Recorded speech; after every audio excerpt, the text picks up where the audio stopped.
Greetings, welcome to episode 13 of the 240p Club. Unlucky 13, right? Unlucky number Friday the 13th. Yeah. Except, today is Tuesday. Today we're recording it on a Tuesday. Yeah. So. Anyway, it's the holiday season, as you all are aware of, thanks to the endless freaking commercials, Christmas carols all over the TV, radio, and Christmas lights all over the place. Bah humbug. I'm done with this season. And of course, we don't want to alienate any of our other religious viewers. Happy Hanukkah, joyous Kwanzaa, Saturnalia, Yule, whatever else you're celebrating around Happy this holidays. time. Happy holidays. But anyway, we're focused a little bit on Christmas just because, like all of us did celebrate Christmas as kids. So, we're going to talk about some of our favorite gift receiving memories of the past however many years we've been alive. Of course, obviously, since we're a video game podcast, we're keeping it to video games. Mm-hmm. And again, we're going to introduce everyone in case this is your first time listening, in which case, please just check out our other 12 episodes, in order. We hope we're entertaining enough. I think we are. I think we got it together. So, Sitting next to me, wrapped up in a blanket. Hi, it's Nikki. And Nikki is looking like an Eskimo right now because she is completely covered in a big-ass blanket. Mm-hmm.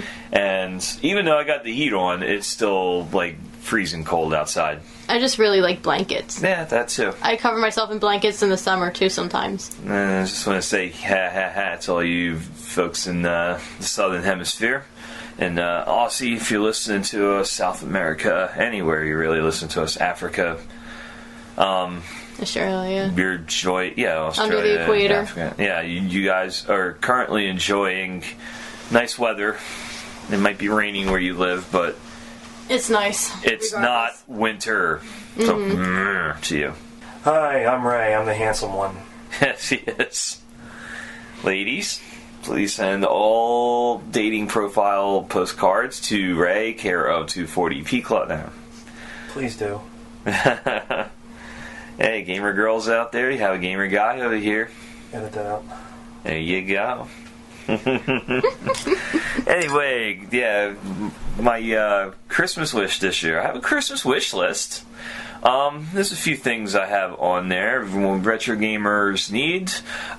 Number one is an NES Classic that's been up there forever. We did a review of the NES Classic. To be perfectly honest with you, we borrowed that system in order to give you a review. It wasn't ours. It was on loan from a buddy of ours. We thank you. Unfortunately, we gave it back.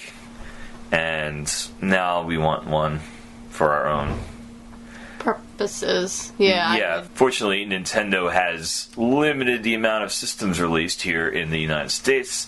So we are basically on a scavenger hunt trying to track this thing down.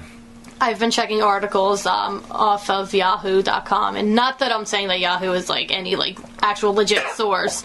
It's more or less just some gossip monger site, but every once so often they'll put out articles that tells you exactly where to get the NES Classic. Yeah, they had a contest on ThinkGeek of all places about you enter and they give a few people a chance a day to buy one. And then if you don't buy one, it's passed along to another person. So, they're guaranteed to sell them. It's just, they need to limit, people going crazy for them. Of course, you could also hit up eBay and pay about 5 times the retail costs, but free shipping. Mm-hmm. Get one for about $400, but hey, free shipping! Yay. Free shipping over orders over 50. Joy. Go and with your purchase, you get the Walmart receipt of the person that bought the system and blatantly ripped you off. And you better make sure it's legit. They can still send you an empty box. They could. They could also send you an original Nintendo, marketed as the NES Classic. Which sounds like a better deal in my opinion. Why is that a better deal? because you can play more than just 50 games, even though you can't play it in high quality on like a modern television. How would you hook up a regular Nintendo to, let's say, I have a 55-inch TV right behind me in our offices here at the Stu 240p Club.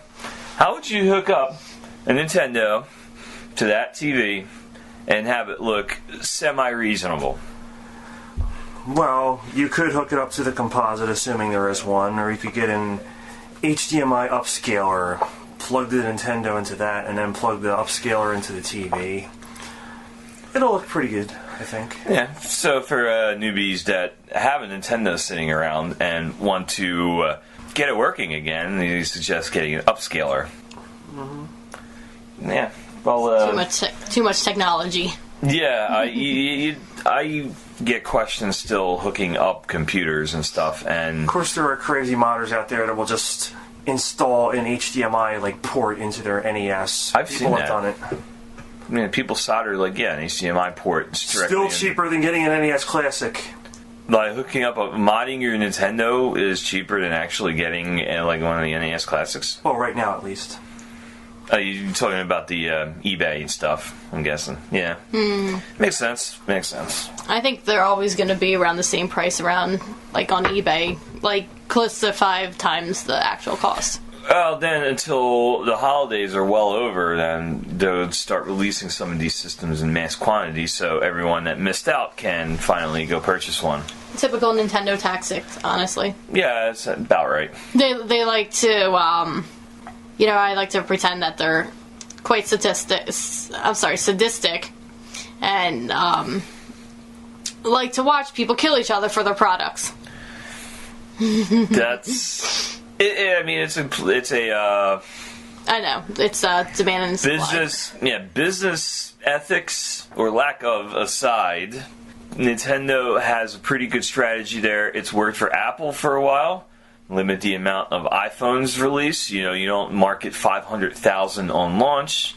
You market maybe 200,000 per region, and have people have to go track them down and wait in line for an opportunity to purchase one. And then people walking by the store see their lines, and wonder what's going on, and suddenly they want one. Nintendo has been doing this for years, and this is a system that is working. Mm-hmm. I mean, you don't want to saturate the yeah, market. But then again, you have to, the demand has to be met. But I guess making it scarce is increasing the demand, so they can ultimately sell more systems. Mm-hmm. That's Economics 201. A little more advanced than 101. Yeah. But yeah, anyway, it's one of the other things I've always wanted that this year, looking on eBay all year, I'm like, you know what? I'm just finally going to purchase this for myself. A Turbo Duo system, which was, the PC Engine Duo in Japan and the UK, and great system. Some classic games were released for there, like Lords of Thunder. All the Bonk games were for the TurboGrafx 16. But, they released the Turbo Duo in 93, I believe, early 93, and it was basically the TurboGrafx CD all-in-one system, CD and the 16-bit TurboGrafx 16 all-in-one system, and yeah, it bombed because marketing budgets were kind of scarce for, now it wasn't NEC anymore, it's just TTI, a company called Turbo Technologies Incorporated. So, limited number of these were really released. You can't really walk into a video game store and buy one back in 93, so, with a few exceptions, obviously. So, everyone stuck to Genesis at the time, which was the number one system, and then Super Nintendo, made a strong market push after that point, so it was really, really rough, trying to find the systems. But nowadays, people have them in attics and stuff, and they want to sell them. And of course, some people have modded them, put red, green, blue cables into them, RGB cables, so you can actually hook it up to a modern TV. You could also hook it up the old-fashioned way with an RF switch. That comes included. The nice part about the system was the PC Engine version of it, the PC Duo, the Japan is region free. Like, unfortunately, you have to get the Japanese. They're called Hue cards, Hudson, whatever it stood for, which is the basically where the games came on. Like, they're the NST and NTSC, PAL, Japan. But the CD-ROMs were universal. They didn't have regions, so you could buy Japanese imports without having any sort of hardware difficulties. I know one thing that I would like to get for Christmas. I think I'd actually like to get my hand on the Genesis. That was one system I never had growing up. You never had a Genesis? I did not. I had a Super Nintendo system instead. Oh, I wish you knew me like 10 years earlier. I had like 2 laying around. Mm-hmm. I gave one to one of my friends because he moved into an apartment and had really no video games to speak of. Mm-hmm. I was like, you know what? I have a spare Genesis, some spare games. Here, why don't you get them? I know last Christmas I did get a Dreamcast, which I was completely happy with. Sega Memecast. Yeah, as the meme we've posted. That was for Falloon, who is unfortunately absent tonight. John, we're thinking of you. Cheers. We love you, John. But yeah, John has this weird way of saying Sega Dreamcast. He sounds like Cartman, constipated. Mm-hmm. Sega Dreamcast. I can't even do it. I can't do it either, no, but yeah, no, he does a very good impression. Yeah, but he decided, hey, he named it Sega Memecast for whatever reason. I'm making memes because this is what I do when we don't really have content to speak of, because we're all busy. Someone's busy with finals. Hey, I completed my finals, so there you go. I'm done for the semester. And people. Mm-hmm. We're busy. We have real life stuff going on, so we can't record or do anything podcast worthy. I can sit down and make a meme in 10 minutes and have it be kind of interesting.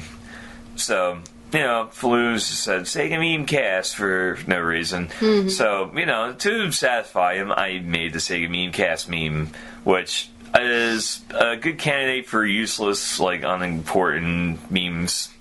Whatever that Facebook page is. Cheap plug. Cheap plugs. Really cheap because I got the name of the thing wrong, so.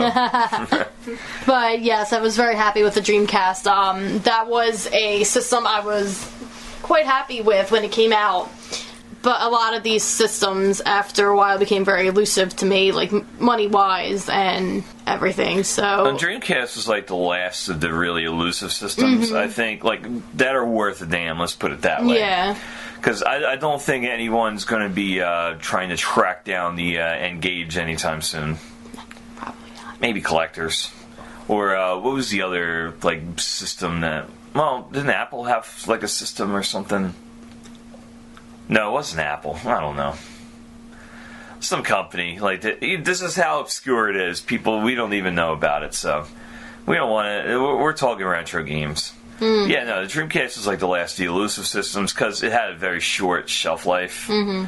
I think 2 years it lasted on the shelves maybe, and then Sega decided they were losing enough money and went straight to just making games instead of being a console company. Yeah, and it had a pretty decent collection too of games, especially around, I guess we could call that the golden era of fighting games.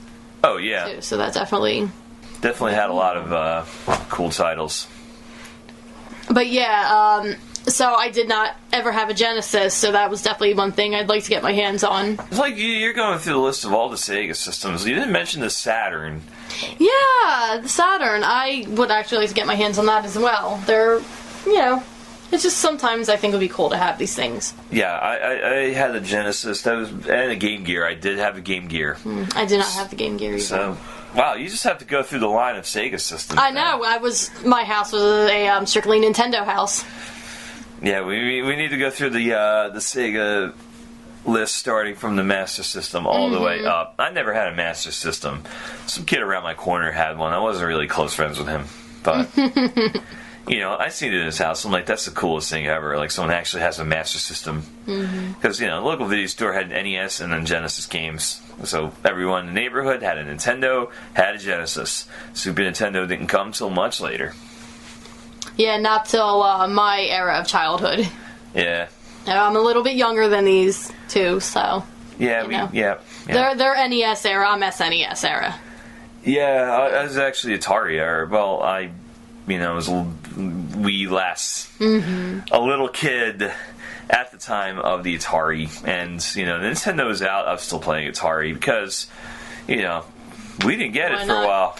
I got it. Actually, that's what I'm going to tangent over to the best Christmas. One of the best Christmases I ever had was 80. Shit, was it 87 or 88? 88, I think. Christmas 1988. Ripped open the box. There is my Nintendo Entertainment System, brand new. We had to call one of our neighbors to hook it up because no one knew how to at the time, which I figured out a short while because once I got my Genesis, I had to hook up both systems. So I just looked back there, seen how it was hooked up, and figured that out. But opening that Nintendo box was amazing. Nikki, did you get your Super Nintendo on at Christmas time? I did. Yeah. What was it like opening that box? Oh God, just complete joy and elation. My aunt had bought the system for me, and it came with I believe it came with Super Mario World. Yep. And I remember I also got Legend of Zelda: Link to the Past with it, and I was just so happy because I saw the commercials for it before Christmas, and I was like, I want this game. Nice. I want this game. Next thing I know, I'm running down the stairs for Christmas. There's a tree. I see a big box, and I'm like, just complete joy and elation. I was so happy. We hooked that up right away. I'm trying to remember all the games that we got with it. Zelda, Super Mario World, Top Gear, Pilot Wings, and Top Gear, of course, referring to a racing game instead of that UK show. Yeah, a racing game. Yeah. Which I actually forgot how to play because I was doing a test run and I had accidentally pressed the boost button instead of the acceleration button and oh man, could never catch up. Yeah, it takes some time to get used to it again. Mm-hmm. It does, but it was such a great system. I mean, it's still one of, if not my favorite system. Ray, so much fun. Ray, do you have any retro gaming wants this year? How about Nintendo World Championships? Yeah, that's a little out of budget for me, unfortunately. If every one of our listeners pitches in $100, we can make it happen. Yeah. GoFundMe, 240p. Hey, yeah, let's start a GoFundMe, 240p Club. Get Ray a copy of Nintendo World Championships. Yo, if anyone's doing a GoFundMe for 240p Club, it's to pay off my student tuition once I graduate. Or, you could get us a shit ton of retro systems we can hook up to our TV and have a Twitch party. Have a complete Twitch 12-hour party, celebration. Yeah, if you want something a bit more reasonable, how about a Neo Geo? Yeah, you know what? I was looking at Neo Geos. They're still actually pretty expensive. Something like $600, I think. That was the launch price. So they're just as expensive as they were back then. I don't know. I've seen them on eBay for $400 plus. Those are reasonable. I'm sure they're out there for $600 to $1,000. And the games are still pretty expensive. The games are $100 and something plus. It was technology that was pretty ahead of its time, but it is heavy. Some of these game cartridges are huge. That's because they're basically an arcade PC board inside of a cartridge. Yeah. Yeah, it was ridiculous. I grew up in a pretty working class family, so Neo Geo was only in discussion in school lunchrooms with, dude, if I ever hit the lottery, I'm getting a Neo Geo. Yeah, me too. I think my lunchrooms at school, our discussion was mainly about Pokemon. And it was, I'm trying to remember, it was Pokemon and where I was first introduced to the shipping wars because Sunday mornings we would watch the Mortal Kombat cartoon and then Monday morning we would do the whole quote water cooler discussion about it. Oh yeah. And we'd say, oh well, this character needs to date that character. This character needs to date that character. And I'm like, wait a minute, we're in 2nd grade. Who gives a shit about dating at this point? Boys had cooties. Yeah, and you know what? I still think boys have cooties. Except we don't call them cooties anymore. Now we call them STDs. Oh. No, I'm kidding. I don't know what boys you've been hanging around. Well, you two were clean, so. Okay, yeah. Thank you. Yeah. Excellent. And you're some of the best boys, so. Aww. Oh, thank you. Boys still have cooties. No, I'm kidding. I love you all. Uh-oh.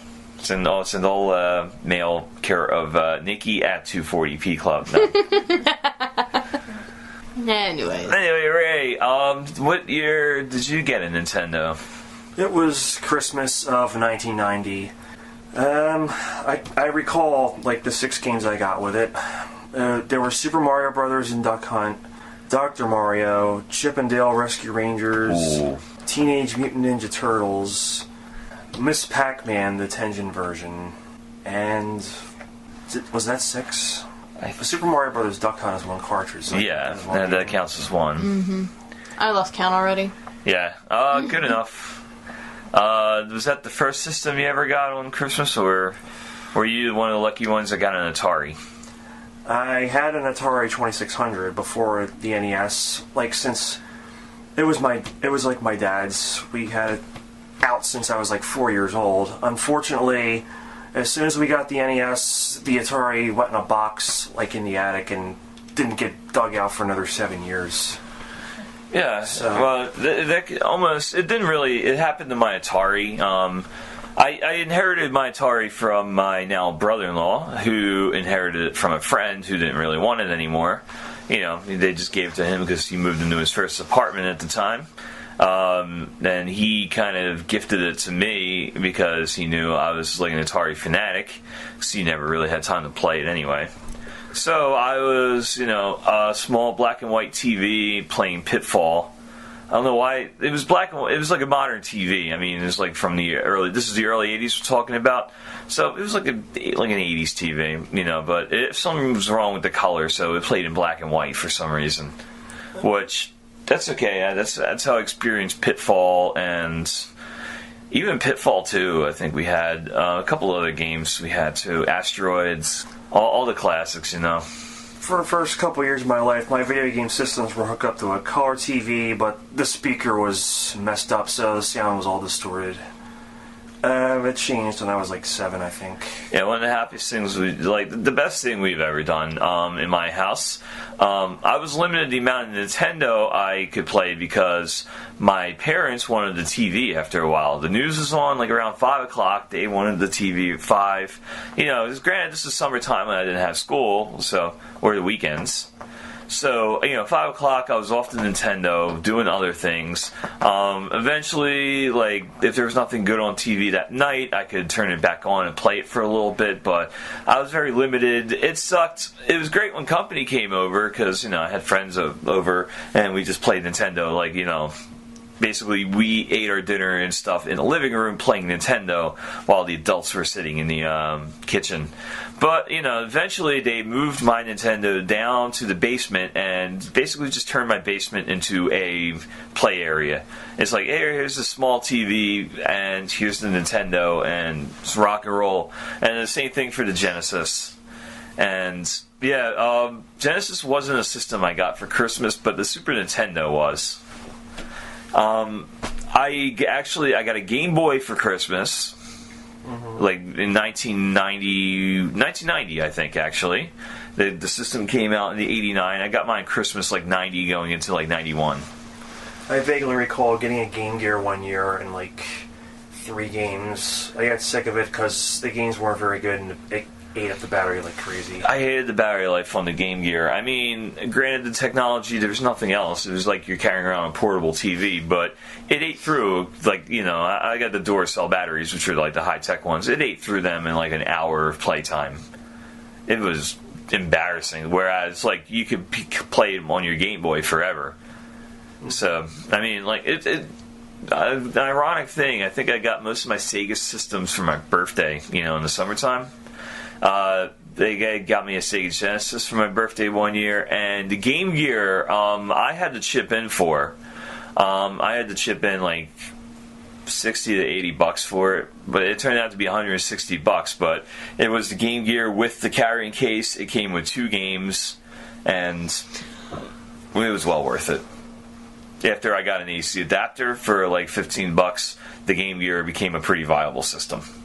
I never did have the Game Gear, but I did have the Game Boy. Hopefully you have better games than I did. What games did you have for Game I Gear? had Lion King, Batman Returns, and Pinball Dreams, which I had a better version of on PC already. Yeah, Pinball Dreams, I remember that for PC. Now, I had the Majors Pro Baseball. I got Sonic 2 with the system.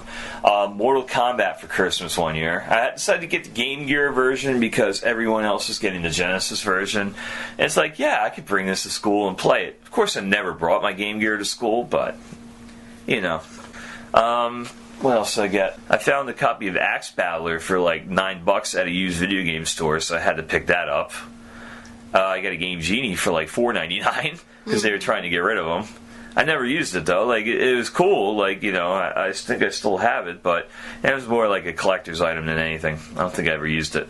And then from friends of mine, I inherited Sonic Chaos and I think Ren and Stimpy, one of the Ren and Stimpy games.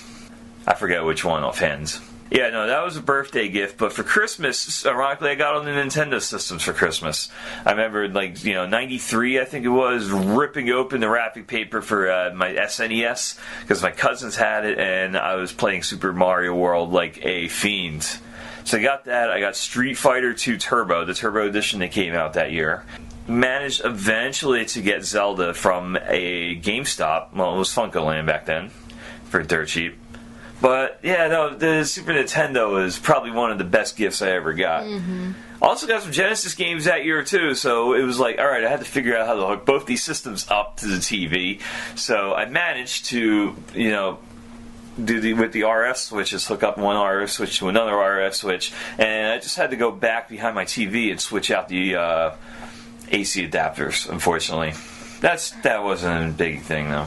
Yeah, I didn't know how to hook up my SNES either, but my dad did that, and I guess he figured because he was the one who hooked up the SNES, he should be the one who plays the games with us. So, like, it was funny because we would have company come over, like, my parents' friends would come over, and my dad would be sitting on the floor playing Pilot Wings with us while they're all gossiping and talking about whatever. And my dad's like, "Okay, well, we're gonna let the ladies talk, and the kids we're all gonna play Pilot Wings." Or I specifically remember Pilot Wings because that was one of his favorite games, and he really liked Top Gear, and he really liked Goal too. Yeah, you know, Goal. We come from a football soccer family, so that was one of his favorites. Goal, yeah. I don't think I played the Super Nintendo version of Goal. Mm-hmm. Well, that's something we could stream if you'd like. Yeah, we'll be streaming some sports games eventually. Around the Super Bowl time, we'll stream like some, say, Madden, Tecmo Bowl. and Tecmo Bowl. Obviously, around like Champions League time, like, you know, towards the Champions League final, we'll do a whole host of soccer games. Mm-hmm. You know, I even think that maybe sometime I should stream Barbie Supermodel. We'll do it. We're gonna do it before Christmas. Yeah.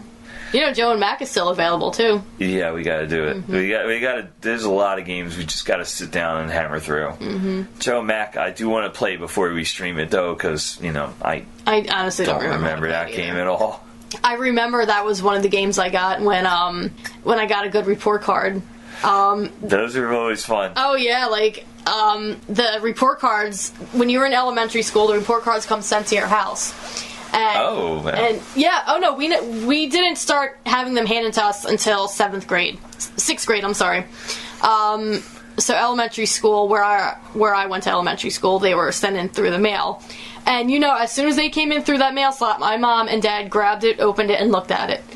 And so they saw all the A's while we were in school. They went to Toys R Us, bought a game. I think I got Barbie Supermodel, my brother got Joe and Mac, but we came in through the door, and my mom was like, "Yeah, go look upstairs. There's a surprise for you.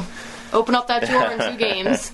Like, this is your present for getting A's." I'm like, the good report card game was always the best. Oh yeah. I was a smart kid when growing up too, so I was like, I got A's, B's, like, you know, straight A's mostly. Like B's, math I wasn't really that good at, but you know, I walk in, they would get my report card, very good, you know, because I had the Toys R Us or Back then it was Kitty City, which is another, like, oh my god, I remember Kitty City! Another obscure toy store. Go and Kitty City, and then there was KB's, and then... It's great how you had to buy the games, too. Now, I'm going off a tangent. I don't care, because this is a memory for me. You go in there, they had all the games, like the game section, you know, they had all the box art, like, hanging on the wall. And in front of it was all these slips of paper. You pick up a paper, yeah. You know, with the price on it. You take it all the way up front. They scan it. You pay for it. Here's the slip of paper. You walk up to the game counter. You hand them the slip of paper. Next thing you know, you had the game in the box, shrink wrapped and everything. You didn't have to worry about, like, you know, the weird, like, security things, security tags. And of course, back in our day, we didn't have, like, registry codes, and we didn't have to register the game online with EA or whoever. Blah blah blah. There was just something special about leaving a Toys R Us with that big black box in your hand. Yes. Like, it's a success. Like, yes. It's like I finally got the game I wanted. Because, you know. My favorite report card game was Mega Man 3. I got that, and my entire summer was spent trying to beat it. But anyway, Christmas time, like, I managed to get a whole lot of games too. Ray, what was the best video game haul you've ever had for Christmas? Probably 1992. I mean, this was like the year I got my Super Nintendo, I think, in the summer.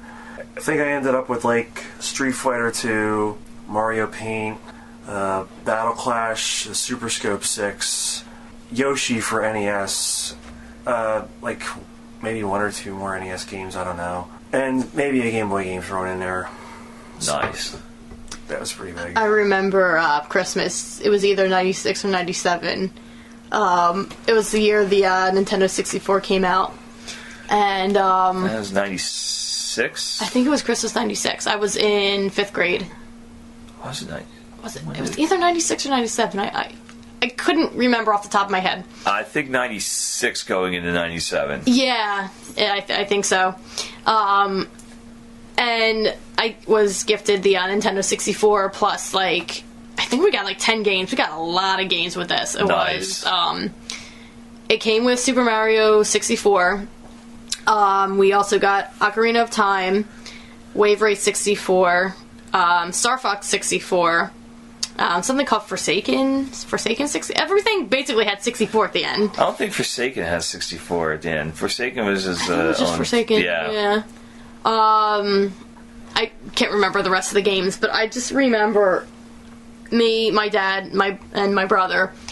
We were up for, like, ungodly amount of hours playing Ocarina of Time, and that was, like, basically all we did for winter break. Like, you know, I would go out with my friends for a bit, but we were up, like, you know, as soon as we were done playing outside with our friends, we would come back inside, warm up. As soon as we warmed up, my mom would get the hot chocolate, and she'd say, all right, you three are going to stay up all night playing this again, aren't you? And we said, yeah, this is not really good if you're in 5th grade and you're first starting to pull off all-nighters. That was the beginning of my all-nighters. Many of them. Oh, boy. We spent so many countless hours during winter break playing Ocarina of Time. And by the time I went back to school following winter break, I was finished the game. I had already beaten it and everything. And I was the only student in my 5th grade class who had beaten it, so kids were lining up asking me, how do you beat this character? How do you beat the water temple? Yes! Everyone asked me, how do you do it? And I'm like, I don't know. Of course, I just got lucky. Of course you get those, like, handful of skeptics, too. No, you didn't beat the game. Mm-hmm. And of course, you know, it's not like you can just take screenshots with your phone at that point. Nah. And I'm like, oh no, I beat the game. Like, do you want me to spoil it for you? No, oh no. Okay. and then I think that one of the first questions I got was about whether Sheik was a girl or a boy, and I'm like, you know, honestly, people are still speculating about that now. I'm like, oh, you know what, it's up to your discretion. Yep. You know, but that was definitely one of the best winter breaks, like, ever. I had this one haul in, again, disclaimer, you know, if you grew up in a very rich family that bought you, like, you know, a dozen games, whatever, good for you. You are awesome. However, I grew up in a pretty poor family, so my video game hauls were few and far between. Like, I didn't get a whole lot of games during the year. So Christmas time was really my only time to stock up on video games, really. Mm-hmm. Unless, because I did have a video store nearby, but Christmas 1995, I believe it was, my 8th grade year. I was in 8th grade, break time through, I just put a whole bunch of video games onto my Christmas list. My parents went and thanked them, tracked them all down. So my haul for that Christmas was, I believe I got NHL 96 for Genesis, which was one of the best hockey games ever released. And I used to play that for hours. My brother-in-law was big on sports games, so he used to come over. He wants to play that all the time. So sports games were awesome. I got NHL 96. I loved it. For Super Nintendo, I got Madden 96, which kind of sucked. The 96 version was kind of weak. Honestly, that was when I felt the series kind of trailed down until the next gen systems. But it's all uphill from there. I got Donkey Kong Country that year. I got Final Fantasy 3, aka Final Fantasy 6. Super Mario World 2, Yoshi's Island. I think it was Yoshi's Island that year. That's 3, 4. I got one other game. NHL 96, Donkey Kong Country, Mario World 2, Final Fantasy 3, and yeah, I think that was it actually. And oh man, I spent hours that Christmas playing. They had to call me up for Christmas dinner. I had the game paused. I'm like, I'm coming back. I walk up, I eat, come from Italian family, it was raviolis, I remember, that's a big deal, big homemade raviolis with some, some sort of meats, meatballs and all that wonderful stuff. I ate like a complete piggy, the 10 minutes. My family was there. They wanted to talk to me. And, hey, how you doing, etc. I made the rounds. I was down back in that basement playing that game in no time flat. I think I still had some marinara on my chin. I was just grabbed a napkin, went down there, just started playing again. Parents got a little upset that I kind of ditched everyone, but you know what? I had this haul of games that I was determined to play through for hours. And I think I did come close to an all-nighter that year, playing, especially Final Fantasy 3, trying to get through that. And it was funny, I had the player's guide, actually, before I had the game, so I was just the player's guide was like a teaser all year, I think I got it in November, because I was renting that game quite a bit. Unfortunately, you can't beat it on a rental. Final Fantasy 3, so... But yeah, that was one of the greatest hauls. I think I've had my other greatest haul, I'm actually going to go the year later. 96, for June, for graduating grade school, going into high school, my parents deemed me worthy enough to buy me a computer. That was a big deal because those were expensive at the time, and yep. Fully upgraded Windows 95 system, Pentium 133 processor, 16 megabytes of RAM, not gigabytes, kids, megabytes of RAM, 1.5 gigabyte hard drive, 4-speed CD-ROM. This is the lap of luxury. Yeah, right. And basically, I just described a antique from these standards, but. That was awesome. That was an awesome system. This 133 processor. It was great. And, I managed to get with my graduation money, my funds that I got, I was able to pick out a game. It's this is my intro to PC gaming. I pick up Warcraft 2.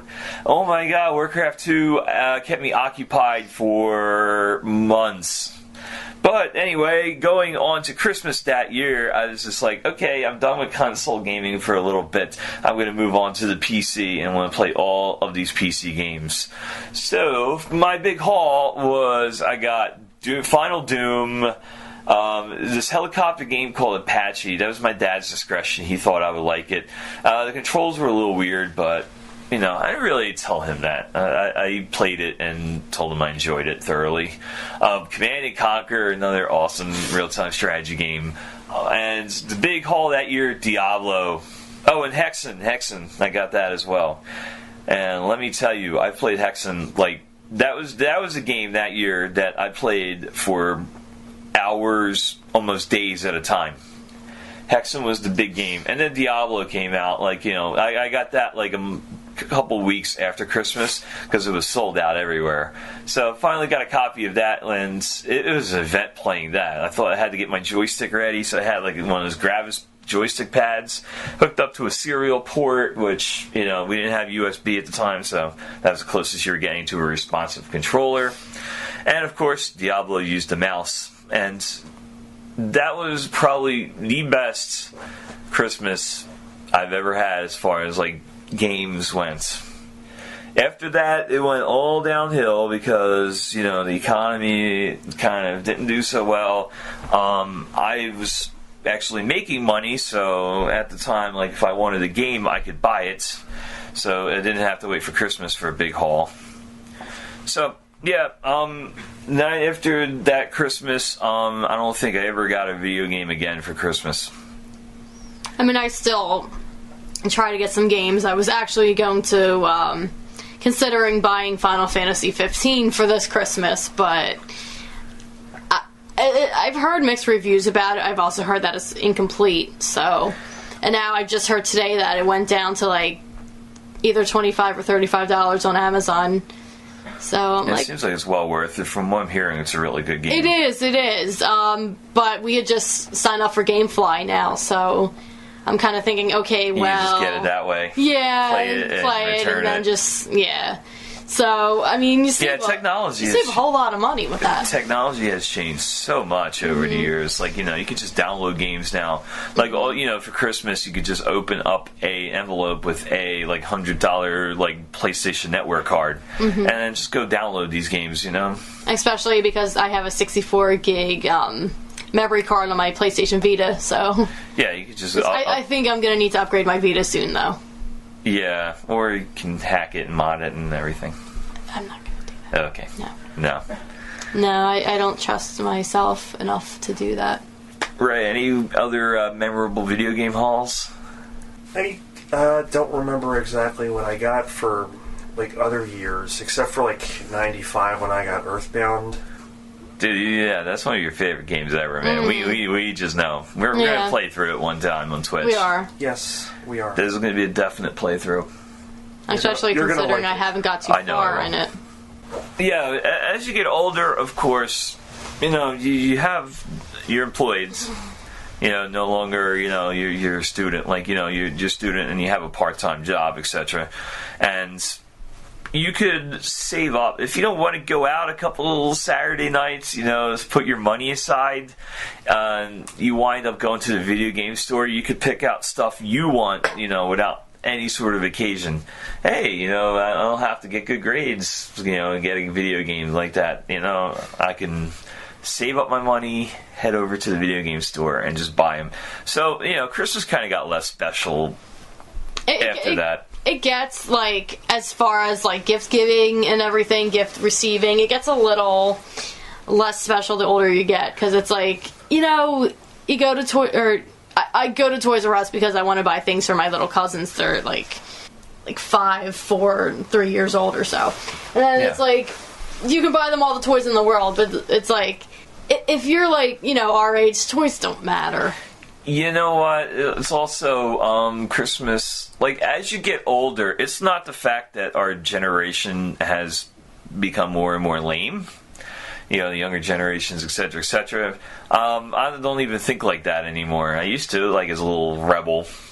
As you get older, you realize, like, it's been like this for years what goes into Christmas. You basically hauling your ass to the toy stores, fighting the lines, and basically waitless for some of the biggest toys and some of the biggest, like, products on the market. And even video games, they're less so these days because you could download a video game. But you realize what actually went into, your parents getting you these games once you've experienced it yourself, getting it for either your kids or, your neighbor's kids, your friends' kids, whatever you're getting, your cousins, your extended family. once you see it from the other side, you begin to appreciate some of those hauls you got for Christmas. Oh, definitely. Or even if you didn't get a whole lot, like a couple Christmases, which my family, I didn't get a whole lot, a couple Christmases either. But I appreciated what I got because, once you start seeing what actually goes into it, it's a whole new experience. And you start to appreciate, actually, you appreciate the gift receiving part less and appreciate more just being together with family and friends. Yeah, exactly. Although, I'm not going to lie, even if I'm still together with friends and family, I'm still eventually going to duck away to a video game system. Yeah, pretty much. Yep, that's how some holiday traditions never die. So from all of us at the 240p Club, Metallic Joe, Nikki, Ray, we all want to wish you a happy holidays no matter what you're celebrating. I know we talked a lot about Christmas this episode, but hey, I've heard some families do Hanukkah gift giving, which I'm sure is great because, it's 8 nights of you open up a present every night. Not everyone does that, of course, but, and even some non-secular, non-religious customs, like they've incorporated gift giving into their customs. So no matter what you're celebrating, happy holidays. If you're not celebrating anything, then Christmas is a Sunday this year, so happy Sunday. And of course have a happy New Year too. Yeah, we'll still be here in 2017. I think so, hopefully. Well, if I don't kill you two first. We'll keep the podcast going after MagFest in 2 weeks, which I'll be going to. Oh yeah, we should plug that actually. Ray, when is MagFest? January 5th to 8th, I believe. Yeah, so if you're going to MagFest, January 5th to 8th, it's in Washington, D.C., I believe. Cheap plug, you should definitely go to that. That's a wonderful festival. It's music and games, I've seen footage from a lot of those performances. They had a band basically play all the themes from Mega Man 2 as they had a gamer on stage playing it through a projector. The gamer was playing it on the TV. The TV was, projecting over to the crowd. So, the band's playing as this guy's playing this game, the stage musics. And, they mixed up a few of them, but it was awesome. But that's some of the stuff you'll experience at MagFest. And, run into Ray. Say hi. Ray, hand you a business card. Check us out if you're, if you're listening to this, then you were interested. Yeah. If you're thinking fourth dimensionally and you're listening to this after MagFest has already happened and Ray has got to you, thank you and hope you stick around. Anyway, cheers from us at the 240p Club. Cheers. Good night. Thanks for listening to us today. If you want more information on the 240p Club, you want to go to our website, 240pclub.com. Also, we have facebook.com/240p Club, and we're also on twitch.tv under 240p Club.